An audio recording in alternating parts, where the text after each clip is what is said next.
Hello, this is R.J. Deacon, reading the Supreme Court of the United States opinion syllabus in Epic Systems Corporation v. Lewis. Certiorari to the United States Court of Appeals for the Seventh Circuit. Argued October 2nd, 2017. Decided May 21st, 2018. In each of these cases, an employer and employee entered into a contract providing for individualized arbitration proceedings to resolve employment disputes between the parties. Each employee, nonetheless, sought to litigate Fair Labor Standards Act and related state law claims through class or collective actions in federal court. Although the Federal Arbitration Act generally requires courts to enforce arbitration agreements as written, the employees argued that its savings clause removes this obligation if an arbitration agreement violates some other federal law, and that by requiring individualized proceedings, the agreements here violated the National Labor Relations Act. The employers countered that the Arbitration Act protects agreements requiring arbitration from judicial interference, and that neither the saving clause nor the NLRA demands a different conclusion. Until recently, courts, as well as the National Labor Relations Board's General Counsel, agreed that such arbitration agreements are enforceable. In 2012, however, the board ruled that the NLRA effectively nullifies Arbitration Act in cases like these, and since then, other courts have either agreed with or deferred to the board's position. The Supreme Court held, Congress has instructed in the Arbitration Act that arbitration agreements providing for individualized proceedings must be enforced, and neither the Arbitration Act's savings clause or the NLRA suggest otherwise. The Arbitration Act requires courts to enforce agreements to arbitrate, including the terms of the arbitration the parties select. See 9 U.S.C. 2, 3, and 4. These emphatic directions would seem to resolve any argument here. The Act's saving clause, which allows courts to refuse to enforce the arbitration agreements, quote, upon such grounds as exist at law or in equity for the revocation of any contract. Section 2 recognizes only generally applicable contract defenses, such as fraud, duress, or unconscionability. See AT&T Mobility LLC versus Concepcion. Not defenses targeting arbitration, either by name or by more subtle methods, such as interfering with fundamental attributes of arbitration.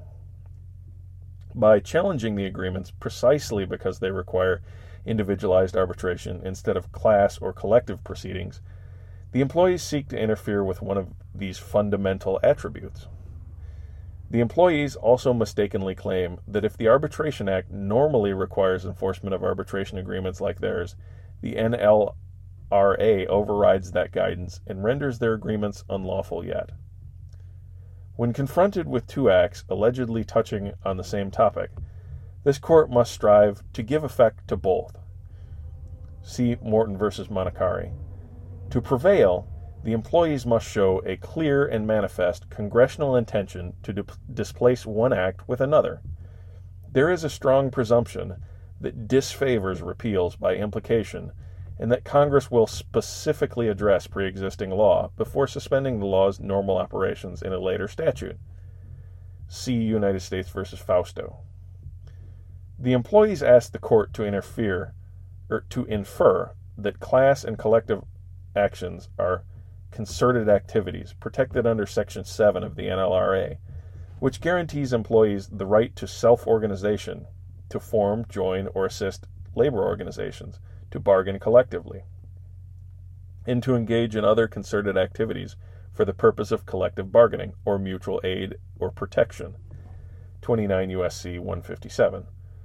But Section 7 focuses on the right to organize unions and bargain collectively. It does not mention class or collective action procedures or even hint at a clear and manifest wish to displace the Arbitration Act.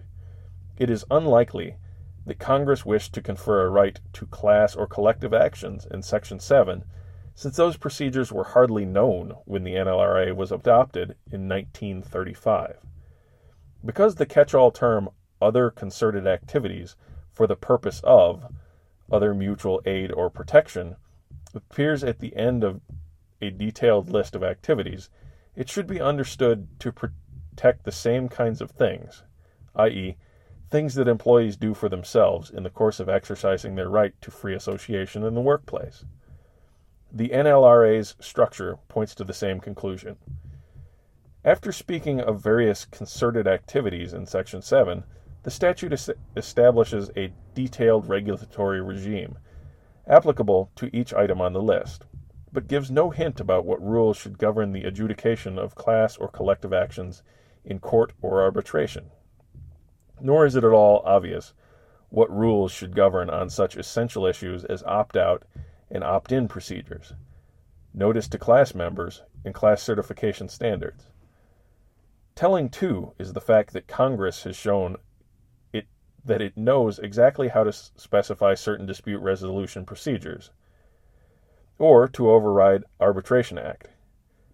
But Congress has done nothing like that in the NLRA.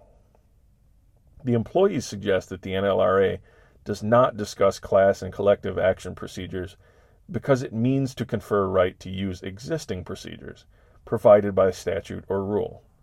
But the NLRA does not say even that much.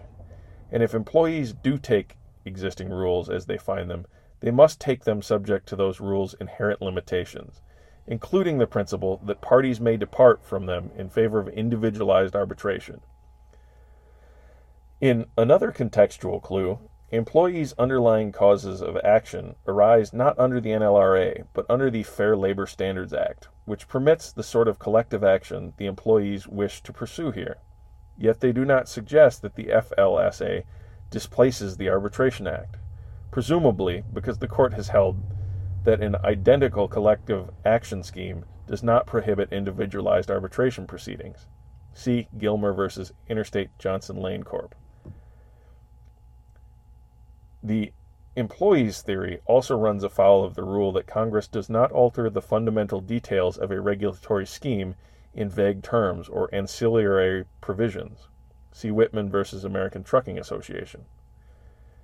As it would allow a catch-all term in the NLRA to dictate the particulars of dispute resolution procedures in Article III courts or arbitration proceedings, matters that are usually left to the federal rules of civil procedure, Arbitration Act, and the FLSA. Nor does the employees' invocation of the Norris-LaGuardia Act, a predecessor of the NLRA, help their argument. That statute declares unenforceable contracts in conflicts with policy of protecting workers, concerted activities for purpose of collective bargaining or other mutual aid or protection, 29 U.S.C. 102. And just as under the NLRA, that policy does not conflict with Congress's directions favoring arbitration. Precedent confirms the court's reading. The court has rejected many efforts to manufacture conflicts between the Arbitration Act and other federal statutes. See American Express Corp. Versus Italian Colors Restaurant.